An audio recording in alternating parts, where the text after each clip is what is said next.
In this video, we will be doing the question answers of chapter 5 of class 6 science. The name of the chapter is separation of substances. तो ये इससे पहले हमने इस complete chapter का NCERT का video किया है, जिसमें कि हमने कंप्लीट डिटेल्स दी हैं और एक्सप्लेनेशन दी है इस चैप्टर के बारे में. अब हम इसके क्वेश्चन आंसर्स करेंगे. First question is, why do we need to separate different components of a mixture? Give 2 examples. Before using a substance, we need to separate harmful or non-useful substances that may be mixed with it. तो जब हम किसी भी substance को या किसी भी चीज़ को यूज़ करना होता है, तो उससे पहले, स्पेशली खाने की चीज़ों को, तो उससे पहले हमें उसके अंदर के जो हार्मफुल या नॉन यूजफुल सब्सटेंसेस हैं, उसके अंदर जो इम्प्योरिटीज़ हैं या खराब चीज़ें हैं जो हमारे पेट में खाने से नुकसान हो सकता है, वैसी चीज़ को हम रिमूव करते हैं. Sometimes we separate even useful components if we need to use them separately. कभी कभी हमें ऐसे यूजफुल कंपोनेंट्स को भी अलग अलग लेना पड़ता है अगर हम उनको अलग अलग यूज करना चाहें. फॉर एग्जाम्पल, जैसे कि एग्जाम्पल के तौर पर हमने we can separate slightly larger sized impurities like the pieces of dirt, stone and husk from wheat, rice और pulses by hand picking method. जैसे हमारे मम्मी घर में मदर जो हैं, वो खाना बनाने से पहले राइस को या दाल को क्लीन करते हैं, उसमें से जो है डर्ट, स्टोन या हस्क वगैरह निकाल देते हैं और उसके बाद में खाना बनाते हैं. तो ये एक एग्जाम्पल है जो कि इम्प्योरिटीज़ या जो अनवांटेड आइटम्स को निकालना होता है. अब आप ये देख सकते हैं कि हैंड पिकिंग से ये जो ये इंसान है, ये दालों को या किसी चीज़ को साफ कर रहे हैं और इसमें से जो अनयूजफुल जो हैं, नॉन यूज के जो आइटम्स हैं, उनको बाहर निकाल के इन्होंने फेंक दिया है. ऐसे ही सेकंड है, राइस और pulse are usually washed before cooking. जो राइस और पल्सेस होते हैं जो घर में हम बनाते हैं चावल या दालों को, उसको हम खाने से पहले धोते हैं. When we add water to these, the impurities like dust and soil particles float on the surface of the water and get separated. तो जब हम इसको, दाल को या चावल राइस को धोते हैं, वॉश करते हैं, तो इसके अंदर जो डस्ट है या इम्प्योरिटीज़ हैं, वो हल्की होने के कारण पानी के ऊपर फ्लोट करती है, लाइट वेट होने के कारण, और अलग हो जाती है. और दाल जो है, दाल या राइस, वो नीचे बैठ जाते हैं. तो जो ऊपर रहता है उसको हम पानी के साथ बाहर निकाल देते हैं. तो इससे हमारी इम्प्योरिटीज़, जो राइस और पल्सेस में इम्प्योरिटी होती है या गंदा होता है, वो सब पानी के साथ बाहर निकल जाता है और फिर हम उस दाल या राइस को दूसरे पानी में पकाते हैं. क्वेश्चन 1 हो गया. क्वेश्चन 2 देख रहे हैं हम. What is winnowing, where it is used. तो विनोइंग क्या होती है and where is it used, मतलब हम कहाँ यूज करते हैं. Winnowing is the method of separating components of a mixture containing heavier and lighter components by wind or blowing air. यानी विनोइंग का मतलब होता है फटकना या झटकना, जिससे कि दो सब्सटेंसेस का जो मिक्सचर है, उसमें एक अगर हैवियर है और एक लाइटर है, तो वो दोनों में से अलग अलग हो जाते हैं. वो कैसे होते हैं, जैसे कि इसमें हमने राइस या व्हीट डाली जिसमें खूब सारा बुरादा, वो भूसा यानी हस्क मिला हुआ है. तो जो व्हीट है, गेहूं है, उसको जब ये लेडी झटकती हैं, तो जो और नीचे गिराती हैं, तो इसमें से जो व्हीट है वो तो सीधे नीचे आ जाती है. यानी गेहूं जो है बिल्कुल सीधे नीचे गिरती है, क्योंकि वो थोड़ी सी हैवी होती है. और जो बुरा हस्क होता है, यानी कि भूसा होता है, वो लाइट होता है, उसका वेट कम होता है, जिसके कारण वो उड़ करके हवा के साथ दूसरी तरफ चला जाता है. तो ये हम करते हैं डायरेक्शन ऑफ एयर में, यानी जिस तरफ हवा बहती है हम उसी तरफ करते हैं इसको, जिससे कि हमारा जो ग्रेन है यानी गेहूं है, वो एक साथ इकट्ठी हो जाए और बुरा जो ये भूसा है वो दूसरी तरफ जा करके इकट्ठा हो जाए. तो इससे हमने क्या किया, हमने ये दोनों मिक्सचर जो था, हस्क भूसा और जो गेहूं का व्हीट एंड हस्क का जो मिक्सचर था, उसमें से हमने व्हीट को अलग कर दिया और हस्क को अलग कर दिया. तो ये विनोइंग से करते हैं, ये विनोइंग है। नेक्स्ट क्वेश्चन है, how will you separate husk और dirt particles from a given sample of pulses before cooking. इसको हमने पहले क्वेश्चन में भी किया है। हस्क और bigger pieces of dirt particles can be remove from a sample of pulses by hand picking. जिसे हम घर में पल्स को लेकर के, दालों को लेकर के उसे साफ करते हैं, उसमें से हाथ से जो बड़े बड़े पीसेज ऑफ डर्ट होते हैं या स्टोन होते हैं, उनको हम हाथ से उठा करके बाहर फेंक देते हैं और फिर पल्स साफ हो जाती है। फिर हम उसको वॉश करते हैं, जिससे कि उसकी छोटी इम्प्योरिटीज भी दूर हो जाती हैं, जैसे डस्ट वगैरह, वो भी पानी के साथ बह जाती है। नेक्स्ट है, what is sieving, where is it used. Sieving मतलब छानना, छानना किसे कहते हैं और कहाँ यूज होता है। Sieving is the process of filtering components of a mixture of different sizes. यानी जो सीविंग होती है, छानना जो होती है, उसका मतलब होता है फिल्टर करना। यानी उसको छानते हैं हम दो सब्सटेंसेस के मिक्सचर को, जिनमें की अलग अलग साइज हैं सब्सटेंसेस का। जो मिक्सचर में एक तो बड़े साइज के कुछ होंगे और एक छोटे साइज के कुछ होंगे। तो जो बड़े साइज वाले हैं वो ऊपर आ जाते हैं और सीव के नीचे छोटे साइज की चीज़ें निकल जाती हैं। जैसे कि हम अगर फ्लार लें, फ्लोर लें, आटा अगर हम ले लेते हैं, तो आटे को हम अगर छन्नी से छाने, जैसे हम देख सकते हैं, तो छन्नी से छानते हैं तो आटे के जो महीन कण होते हैं, जो बहुत फाइन फ्लोर होता है, वो नीचे चला जाता है, यहाँ आ जाता है इसमें। और जो इम्प्योरिटीज़ हैं, जैसे चोकर है या और कुछ है, वो ऊपर सीव में रह जाता है। तो हमने ये सीविंग किया है। सीव करने से हमारे ये दोनों मिक्सचर, यानी कि जो हे स्टैक था या वो चोकर था, वो ऊपर रह जाता है, और जो फाइन फ्लोर है, यानी कि अच्छा आटा है, जो बिल्कुल पतला वाला आटा है, वो बाहर निकल के आ जाता है, बारीक आटा। तो इसे सीविंग कहते हैं। इसी तरह से सीविंग का दूसरा एग्जाम्पल है ये, जो हम कंस्ट्रक्शन में जहाँ बिल्डिंग्स बन रही होती है, वहाँ देखते हैं कि हम एक बड़ी जाली लगाते हैं, ऐसे बड़ी सीव ऐसे लगा देते हैं, और बड़ी सीव के ऊपर आप देख सकते हैं ये जाली है, और जिसमें यहाँ से ये मजदूर रेत को उठा करके, सैंड को उठा के यहाँ डालता है इसके ऊपर, और जहाँ डालता है यहाँ से ये सैंड जो है और पत्थर मिक्स जो होते हैं, पत्थर नीचे आ जाते हैं यहाँ पर, और सैंड यहाँ से नीचे निकल जाती है जाली में से। तो हम यहाँ सैंड इकट्ठा कर लेते हैं, हम सैंड को और स्टोन्स को अलग कर रहे हैं।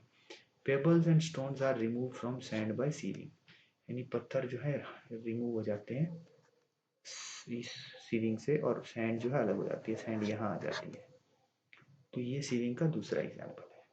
तो ये आंसर हमारा है, sieving allows fine particles to pass through the holes of the sieve. यानी जो छोटे पार्टिकल्स हैं वो निकल जाते हैं सीव से, यानी छन्नी से, while the bigger impurities remain on the sieve।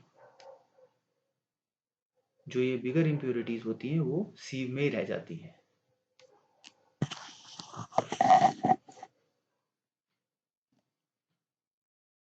Sieving is used in flour mills to separate broken particles of grain from floor.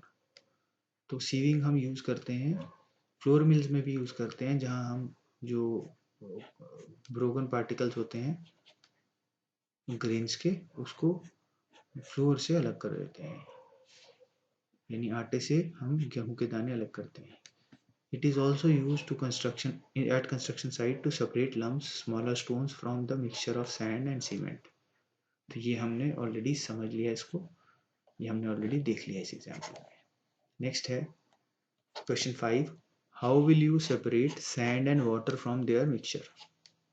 यानी सैंड और वाटर को हम कैसे सेपरेट करते हैं मिक्सचर से। To separate sand and water from their mixture we follow the following steps. First is leave mixture to stand undisturbed for some time in a container। तो पहले जो ये मिक्सचर बन जाता है सैंड और वाटर का, इसको सबसे पहले हम क्या करते हैं, हम थोड़ी देर के लिए ऐसे ही छोड़ देते हैं, अनडिस्टर्ब यानी बिना हिलाए हुए। तो उससे क्या होगा कि सैंड जो है वो सेटल हो जाएगी बॉटम पे, ऊपर कंटेनर के बॉटम पे। जैसे ये कंटेनर है एक, और इसमें ये वाटर भरा हुआ है अंदर, और इसके अंदर सैंड है। तो हम थोड़ी देर इसको रखेंगे तो सैंड सारी की सारी नीचे यहाँ पर बैठ जाएगी, बॉटम पर आ जाएगी। ये सैंड है, तो जब ये बॉटम पर आ जाएगी इसको बोलते हैं सेडिमेंटेशन। इसका मतलब है ये है सेडिमेंटेशन। तो जब सेडिमेंटेशन हो जाएगा तो हम क्या करेंगे, हम दूसरे इस ग्लास के से दूसरे ग्लास में हम पोर करेंगे। जो ऊपर का पानी है यहाँ तक का पानी वो हम यहाँ तक का ये वाला वाटर जो है हम पूरा का पूरा यहाँ से इस ग्लास में पोर कर देंगे। तो gently pour the water into another container called decantation. तो इस प्रोसेस को बोलते हैं जिसमें हम पानी को दूसरे ग्लास में डाल देते हैं उसको बोलते हैं डिकेंटेशन यानी निस्तारण। तो हमने डिकेंटेशन किया तो हमारा ऊपर का पानी मिल गया जिसमें कि सैंड नीचे बैठ गई और पानी इधर आ गया।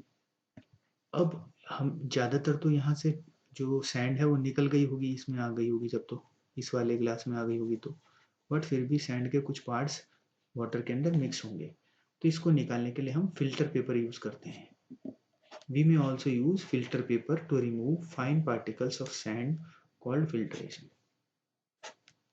यानी हम फिल्टर पेपर को लेंगे और फिल्टर पेपर से हम लोग इसके छान देंगे इस पानी को। ये जो वाटर मिला है हमें जिसमें थोड़ा सैंड मिक्स होगा अभी उसको हम रिमूव करेंगे by filter paper. Filter paper से जब हम इसको छानेंगे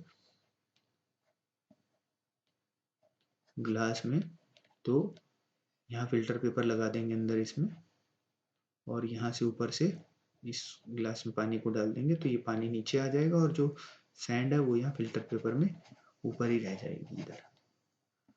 तो इससे हमारा पानी सेपरेट हो जाएगा सैंड से। नेक्स्ट क्वेश्चन है question 6। Is it possible to separate sugar mixed with wheat flour? If yes how will you do it? क्या ये पॉसिबल है कि हम शुगर जो है अगर व्हीट फ्लोर यानी आटे में मिली हो तो उसको निकाल सकते हैं? Yes, through sieving we can separate sugar mixed with wheat flour. हमें पता है कि शुगर के मोटे मोटे क्रिस्टल्स होंगे और आटा फाइन है। तो हम जब एक छन्नी से यानी सीव से हम आटे को निकालेंगे तो जो शुगर क्रिस्टल्स हैं वो ऊपर रह जाएंगे सीव के ऊपर, छन्नी के ऊपर, और जो फ्लोर है वो क्योंकि वो बिल्कुल फाइन फ्लोर है वो नीचे निकल जाएगा। तो हम सीव से सीविंग करके हम शुगर और व्हीट को निकाल सकते हैं, अलग सेपरेट कर सकते हैं। क्वेश्चन 7 है how would you obtain clear water from a sample of muddy water? अभी मडी वाटर जो है मिट्टी वाला पानी, उससे हम क्लियर वाटर कैसे लेंगे ये हमको लिख के बताना है। तो the following steps are required to obtain clear water from muddy water. यानी मडी वाटर से हमें अगर साफ वाटर चाहिए मिट्टी वाले पानी से तो हम फॉलोइंग स्टेप्स लेंगे। फर्स्ट है allow muddy water to stand undisturbed in a container. सबसे पहले तो हमें जो ये मडी वाटर है उसको ग्लास में या बीकर में एक जगह पर छोड़ देना है थोड़ी देर के लिए अनडिस्टर्ब यानी बिना हिलाए। उससे क्या होगा कि उससे जो ज़्यादातर मड है या सॉइल है वो नीचे पानी के नीचे बैठ जाएगी जिसे सेडिमेंटेशन कहते हैं, जैसे हमने पहले क्वेश्चन में किया जब हम सैंड और वाटर को सेपरेट करना था। तो सेकंड में after some time mud settles at the bottom of the container, this process is called sedimentation. तो ये सेडिमेंटेशन हो जाएगा, मड नीचे सेटल हो जाएगी कंटेनर में, नीचे बैठ जाएगी। अब है upper layer is clear water. जो ऊपर की लेयर बचेगी वो क्लियर वाटर होगी, जैसा हमने इस एग्जाम्पल में किया था ये एग्जाम्पल में, वैसे ही यहाँ पर करेंगे। अब जो क्लियर वाटर होगा उसको हम pour the clear water gently into another container, यानी हम दूसरे कंटेनर में ऊपर के पानी को जो क्लियर वाटर है उसको डाल देंगे। This process is called decantation. तो पहले हमने सेडिमेंटेशन किया फिर डिकेंटेशन किया। डिकेंटेशन से करके हमें पानी हमको अलग ग्लास में ले लिया और नीचे मैक्सिमम मड रह गई। अब जो है हमें ग्लास डिकेंटेशन में हमें नए ग्लास में जो वाटर मिला है डिकेंटेशन के बाद उसमें बेसिकली हमें थोड़ा सा इम्प्योरिटीज दिख रही है, यानी उसमें थोड़ा बहुत मड अभी दिख रहा है। तो इसको हमें करने के लिए हमें फिल्टर पेपर यूज करना पड़ेगा। Remove finer impurities we can filter this again with the help of filter paper. The process is called filtration. तो प्रोसेस जो हमने पहले क्वेश्चन में किया था, क्वेश्चन 5 में और क्वेश्चन 7 में किया है, प्रोसेस सेम है। और ये सेम प्रोसेस से दो प्रोसेस बेसिकली हमने किया, सेडिमेंटेशन डिकेंटेशन किया पहले और उसके बाद फिल्टर किया। फिल्टर पेपर से तो हमें क्लियर वाटर मिल जाएगा। नेक्स्ट क्वेश्चन है fill in the blanks. The method of separating seeds of paddy from its stalks are called. जो पैडी के यानी चावल के जो सीड हैं, चावल के जो बीज ग्रेन हैं, दाने हैं, वो हम उसकी शाखाओं से कैसे निकालते हैं। तो उसको निकालने के लिए हम कौन सा मेथड यूज करते हैं? हम मेथड यूज करते हैं उसका थ्रेशिंग का। तो हम ये क्वेश्चन आंसर देख लेते हैं। ये है threshing. When milk cooled after boiling is poured into a piece of cloth, the cream is left behind on it. जब हम this process of separating cream from milk is an example of churning. तो जब हम कभी भी दूध को boil करके ठंडा करते हैं और उसको एक कपड़े से फिर थोड़ी देर के बाद निकालते हैं, तो जो क्रीम होती है, मलाई होती है, वो क्रीम या मलाई कपड़े के ऊपर रह जाती है और कपड़े से दूध नीचे निकल जाता है। तो इसको हम चर्निंग बोलते हैं। थर्ड है salt is obtained from sea water by process of evaporation. Process of dash, तो डैश में आया इवेपोरेशन। हम सॉल्ट कैसे मिलता है सी वाटर से? जब पानी को इवेपोरेट कर देते हैं तो सॉल्ट पड़ा हुआ रह जाता है सी वाटर में। सी वाटर का जो सॉल्ट होता है वो पड़ा हुआ रह जाता है। डी है impurities settle at the bottom when muddy water was kept overnight in a bucket. This clear water was then poured off from the top. The process of separation used in this example is sedimentation and decantation. यानी जब हम muddy water को एक bucket में रख देते हैं थोड़ी देर के लिए या रात के लिए, तो उसका जो इम्प्योरिटीज है या मड है या सॉइल है, वो बॉटम पे, जो बकेट है उसके नीचे तले पर, बॉटम पर सेटल हो जाती है यानी रह जाती है, और ऊपर हमको क्लियर वाटर मिल जाता है। और क्लियर वाटर को हम अलग से दूसरे एक कंटेनर में ले लेते हैं। तो इस प्रोसेस को बोलते हैं सेडिमेंटेशन एंड डिकेंटेशन। सेडिमेंटेशन वो है जिसमें जो इम्प्योरिटीज हैं वो नीचे बॉटम में सेट हो गई हैं थोड़ी देर रखने के बाद, और डिकेंटेशन वो है जब हम जो ऊपर का साफ पानी है उसको हम दूसरे किसी कंटेनर में डाल देते हैं। तो ये डिकेंटेशन है। 9th क्वेश्चन है ट्रू और false. A mixture of milk and water can be separated by filtration. अगर मिल्क और वाटर का मिक्सचर, क्या हम सेपरेट कर सकते हैं फिल्ट्रेशन से? No, false. We can't. हम मिल्क और वाटर को अलग नहीं कर सकते फिल्ट्रेशन से। क्वेश्चन बी है mixture of powdered salt and sugar can be separated by the process of winnowing. ये विनोइंग जो प्रोसेस होता है, क्या उससे हम सॉल्ट और शुगर के मिक्सचर को, पाउडर शुगर और सॉल्ट के मिक्सचर को सेपरेट कर सकते हैं? विनोइंग वो मेथड होता है जिसमें हम by the help of the air या एयर ब्लोइंग करके हल्के वाले पार्टिकल्स को और भारी पार्टिकल्स को सेपरेट करते हैं। लेकिन यहाँ पर शुगर और सॉल्ट जो कि पाउडर हैं, तो दोनों का वेट ऑलमोस्ट सेम है, तो ये विनोइंग से सेपरेट नहीं हो सकते, तो ये भी है फॉल्स। नेक्स्ट है separation of sugar from T can be done with filtration. तो ये अगर हम चाय में से शुगर निकालना, क्या हम फिल्ट्रेशन से कर सकते हैं? नो, हम फिल्टर करेंगे तो क्योंकि शुगर उसमें घुली हुई है, डिसॉल्व है, तो वो फिल्टर करने से नहीं निकलेगी, इसलिए ये फॉल्स है। 4th वाला देख लेते हैं grain and husk can be separated from the process of decantation. Grain और हस्क यानी जो राइस ग्रेन है या पैडी ग्रेन है या व्हीट ग्रेन है, दाने जो हैं उसको हम भूसे से कैसे अलग कर सकते हैं? डिकेंटेशन से कर सकते हैं? नहीं, हम उसको विनोइंग से कर सकते हैं, तो डिकेंटेशन से नहीं हो सकता ये, इसलिए ये फॉल्स है। तो इन चारों के आंसर्स फॉल्स हैं। क्वेश्चन 10 है lemonade is prepared by mixing lemon juice and sugar in water. जो हम नींबू पानी बनाते हैं उसको हम नींबू का जो रस होता है उसको और शुगर को वाटर में मिक्स करते हैं। You wish to add ice to cool it. आप उसमें बर्फ भी डाल सकते हैं should you add ice to the lemonade before और आफ्टर डिजॉल्विंग शुगर, कि हमें शुगर घुलने से पहले, डिजॉल्व करने से पहले पानी में आइस डालनी चाहिए कि बाद में आइस डालनी चाहिए। In which case would it be possible to dissolve more sugar, तो कि पहले डालेंगे आइस, आइस डालने से पहले डालने पर ज़्यादा शुगर डिजॉल्व होगी कि आइस डालने के बाद शुगर ज़्यादा डिजॉल्व होगी। तो we should add sugar before adding ice, यानी हमें शुगर पहले डाल देनी चाहिए, आइस बाद में डालनी चाहिए। क्योंकि जो ये ग्लास है, इस ग्लास में पहले अगर हमने वाटर डाला हुआ है और शुगर डाल दें, वाटर में शुगर पहले डाल देंगे, तो sugar dissolve in warm water, यानी जितना गर्म पानी होगा उतना आसानी से शुगर डिजॉल्व हो जाएगी। लेकिन अगर हमने इसमें पहले बर्फ डाल दी, क्यूब्स डाल दिया इसकी, तो क्या होगा कि ये वाटर कोल्ड हो जाएगा, और कोल्ड वाटर में शुगर ज़्यादा डिजॉल्व नहीं होती। इसलिए हमें आइस डालने से पहले कोल्ड नॉर्मल वाटर में ही हमको शुगर को डिजॉल्व कर लेना चाहिए, मिक्स कर लेना चाहिए, और बाद में we can dissolve, we can put ice later on.